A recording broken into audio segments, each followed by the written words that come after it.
أهلا بكم مشاهدينا إلى ثالث ملفاتنا لليوم، ونتحدث فيه عن استهداف داعش للأضرحة والمراقد الدينية، وآخرها قيام التنظيم بتفجير ضريح التابعي أويس القرني في مدينة الرقة.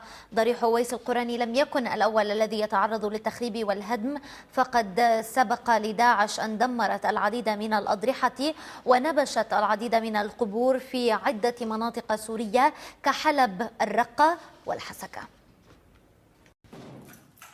يستمر تنظيم داعش في حربه ضد الأضرحة والمقامات الدينية في سوريا أيا كان دين أو مذهب أو معتقد صاحبها. ناشطون نشروا هذه الصور التي تظهر قيام التنظيم بتدمير أجزاء من مقام أويس القرني في مدينة الرقة. يأتي هذا التدمير ضمن سلسلة عمليات سابقة قام بها عناصر التنظيم من باب منع الناس من التقرب إلى المزارات والأوثان على حد تعبيرهم. وكانت داعش أقدمت في وقت سابق على تدمير أضرحة ومقامات تعود لمختلف الطوائف في مدينة الباب شرقي حلب. ومن الأضرحة والمقامات التي دمرتها مقام الشيخ عقيل ومقام الشيخ عجان الحديد والشيخ معبدي والشيخ عبد الله ومحمد نعسان والشيخ البدوي. ونقل ناشطون أن داعش هددت أهالي المدينة بإزالة شواهد قبور موتاهم، وإلا سيتم إحراقها وإزالتها بالقوة. وفي ريف حلب أيضا أقدم عناصر التنظيم على تفجير مرقد الشيخ عقيل المنبجي في مدينة منبج ب3 عبوات ناسفة. الأمر تكرر مع مراقد شيوخ العائلة الخزنوية في تل معروف بريف الحسكة. وإننا سنقوم بتسوية هذا القبر بالأرض وإزالة معالم الشرك من كامل أرض الدولة الإسلامية في العراق والشام. وفي سياق متصل، لا زالت السلطات التركية تترقب بحذر تحركات داعش حول قبر سليمان شاه في ريف حلب، مع تأكيدات مستمرة بأنها ستتدخل لو أصابت داعش المزار بأي سوء. إذن للحديث أكثر في هذا الموضوع ينضم إلينا الشيخ مرشد الخزنوي، عضو مؤسسة الخزنوي للحوار والتسامح، ينضم إلينا عبر سكايب من النرويج، وأيضا معنا من الرقة أبو محمد الناشط الأعلامي. أهلا بكما معنا.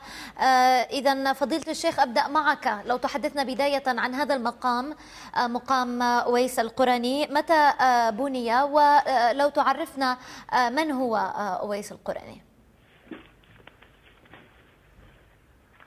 نعم أختي الكريمة، أويس القرني أحد التابعين الذين لهم سمعة كبيرة في تاريخنا الإسلامي. نعم. ويحظون بمقام كبير لدى عامة المسلمين. هو الذي أوصى النبي صلى الله عليه وسلم سيدنا عمر بن الخطاب عندما يلتقيه أن يدعو له.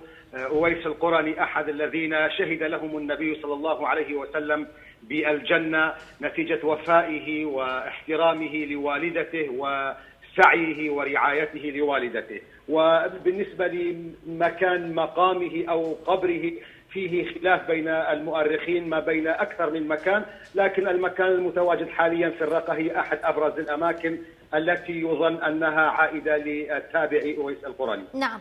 طيب فضيلة الشيخ، يعني ممارسات داعش في هذا الشأن ليست بجديدة، ولكن على ماذا يستندون في حكمهم يعني الشرعي لتدمير مثل هذه المراقد؟ سيدتي الكريمة، يعني سبق وأن قلنا سواء عبر قناتكم الكريمة أو غيرها من الوسائل الإعلامية أن هؤلاء قوم ضلوا الطريق ولعبوا بالدين والأولويات ولم يفرقوا بين الأحكام والمقاصد، وذلك لسبب مهم جدا، أنهم سفهاء الفكر والعقيدة. هكذا قال عنهم الحبيب المصطفى عليه الصلاة والسلام، فقد قال في الحديث الصحيح: سيخرج قوم آخر الزمان حداث الأسنان سفهاء الأحلام يقولون من قول خير البرية لا يجاوز إيمانهم حناجرهم يمرقون من الدين كما يمرق السهم من الرمية. للأسف هؤلاء جعلوا من الأمور الخلافية أولويات مهمة وأضروا بتاريخ الشعوب وسرقوا ثورته ودنسوها وشوهوها. هل كانت أولوياتنا الحرية والخلاص من السفاح بشار الأسد، أم التخلص من أبنية ومراقد لها المئات من السنين ويتعايش معها الناس بشكل طبيعي؟ قضية البناء على القبور من مساجد ومراقد شيء، وقضية الاستئثار بالحكم وهدمها وإحداث منكر أكبر منها شيء آخر. لكن عندما تفقد البوصلة يتخبط الإنسان خبط عشواء. بالنسبة لقضية البناء على المراقد، المسلمون عبر تاريخهم الممتد أكثر من 1400 سنة وقعوا في خلاف، وما دام الأمر خلافي لا يمكن أن نقوم بزج الخلاف وجعله بأمر واقع وكأنه مفروغ منه وأنه من الأولويات التي لا يمكن تجاوزها. العلماء قد انقسموا في ذلك إلى قسمين. الفريق الأول يرى حرمة بناء المساجد والمراقد على القبور، وذلك لحديث ورد عن النبي صلى الله عليه وسلم: لعن الله اليهود والنصارى اتخذوا قبور أنبيائهم مساجد. لكن في المقابل أيضا فريق من العلماء رأى في ذلك الأمر مباحا، واستدلوا بآية قرآنية قال الله سبحانه وتعالى في سورة الكهف عن الفتية: قال الذين غلبوا على أمرهم لنتخذن عليهم مسجدا. وللأسف كثير من المزارات كانت متواجدة في سوريا، سواء عبر النبي يحيى أو النبي زكريا أو مرقد الصحابي الجليل خالد بن الوليد في حمص أو أويس القرني عمار بن ياسر، وتعايش معها المسلمون عبر مئات السنين. ولم نسمع ولم نشهد أن حركة دينية أو مجتمعا إسلاميا أو جمعية علماء مسلمين قامت بهذا الخراب على تلك المراقد. هذا الأمر مستحدث منذ الربع الأول من القرن الماضي، وذلك بعد أن قامت حركة الشيخ محمد عبد الوهاب في السعودية بهدم العديد من المزارات والمقامات. وللأسف هذا الأمر لم يلقى القبول إلا من قبل هذه الفئة الضالة، سواء في قيادتها القاعدة أو طالبان التي قامت في أفغانستان بتدمير تمثال بوذا، واليوم نشهد في سوريا وكثير من الدول التي تسمى بالربيع العربي.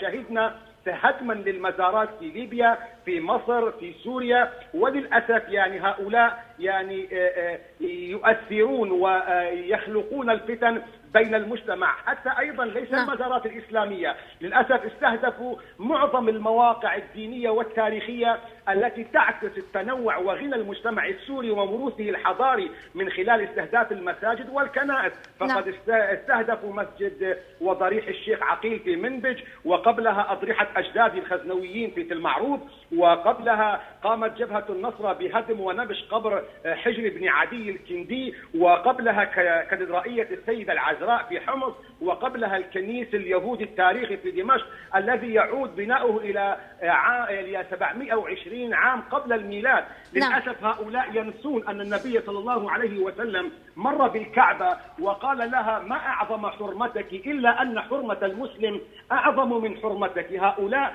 يا ريتهم اكتفوا بهدم الأحجار، لكنهم قاموا بهدم كل شيء. واليوم في أكثر من منطقة، وعلى سبيل المثال في كوباني وفي من منطقة يقومون ليس بتدمير الأحجار، إنما يقومون بتدمير الإنسان الذي هو مكرم عند الله سبحانه وتعالى. شكرا لك على هذه المداخلة الشيخ مرشد الخزنوي، عضو مؤسسة الخزنوي للحوار والتسامح، حدثنا من النرويج. ومن الرقة ينضم إلينا أبو محمد الناشط الإعلامي. أبو محمد، إذا بعدما تعرفنا أكثر عن الأهمية التاريخية والدينية لضريح أويس القرني، أود أن تحدثنا كيف عن حيثيات استهداف داعش لهذا الضريح، وكيف تمت العملية وفجر هذا المرقد. أولا